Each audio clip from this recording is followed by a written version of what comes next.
Israel ने दावा किया है कि हमास ने गाजा में कंट्रोल खो दिया है। रक्षा मंत्री योव गैलेंट ने कहा कि हमास ने गाजा पट्टी से 16 साल बाद नियंत्रण खो दिया है। आतंकवादी साउथ की ओर भाग रहे हैं, नागरिक हमास के ठिकानों को लूट रहे हैं। वहीं इजरायली सेना ने मंगलवार को आशंका जताई कि हमास ने बच्चों के रंतीसी अस्पताल के नीचे अपने कमांड सेंटर में ही बंधकों को कैद कर रखा था। सेना को यहाँ एक कुर्सी, रस्सी, हथियार, मोटरसाइकिल, गार्ड्स के लिए ड्यूटी चार्ट जैसे कई सामान बरामद हुए। इसके अलावा यहाँ मेकशिफ्ट टॉयलेट, किचन और वेंटिलेशन पाइप भी मौजूद थे। उधर अल शफा अस्पताल के डॉक्टरों ने हॉस्पिटल खाली करने से मना कर दिया है। उनका कहना है कि अगर वो इस जगह को छोड़ देंगे तो लगभग 700 मरीज मर जाएंगे। दरअसल इजरायली रक्षा बल ने अस्पताल को खाली करने के लिए कहा था।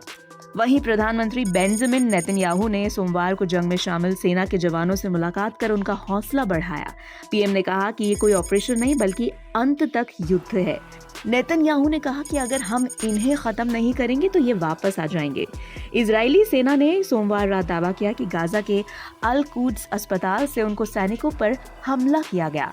फायरिंग के अलावा ग्रेनेड भी फेंके गए। जवाबी कार्रवाई में हमास ने 21 आतंकी मार गिराए थे। गाजा सिटी में पिछले दिनों एक अजीब सुरंग भी मिली थी। टाइम्स ऑफ इजराइल की रिपोर्ट टीम ने आईडीएफ के साथ इसकी खोज की। आईडीएफ ने अब तक गाजा में 91 टनल्स खोजी हैं और फिर इन्हें विस्फोट से तबाह कर दिया। उत्तरी गाजा में इजरायली फौज सुरंगों की खोज कर रही थी। इस दौरान एक सुरंग मिली।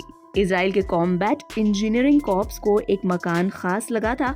इस घर में एक बेडरूम मिला। यहाँ 3 बिस्तर थे और साफ नजर आ रहा था कि इनका इस्तेमाल बच्चों के लिए किया जाता होगा। इन बेड्स को हटाकर देखा गया तो नीचे लोहे के शॉफ्ट मिले। इसके साथ ही सुरंगें भी थी। एक इजरायली अफसर ने कहा कि ये हकीकत है।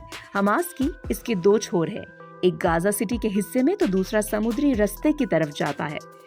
गाजा में इजराइल का जमीनी ऑपरेशन जारी है। इसी बीच वर्ल्ड हेल्थ ऑर्गेनाइजेशन यानी WHO के चीफ UNSC को बताया कि इजरायली बमबारी से गाजा में हर 10 मिनट में एक बच्चे की मौत हो रही है।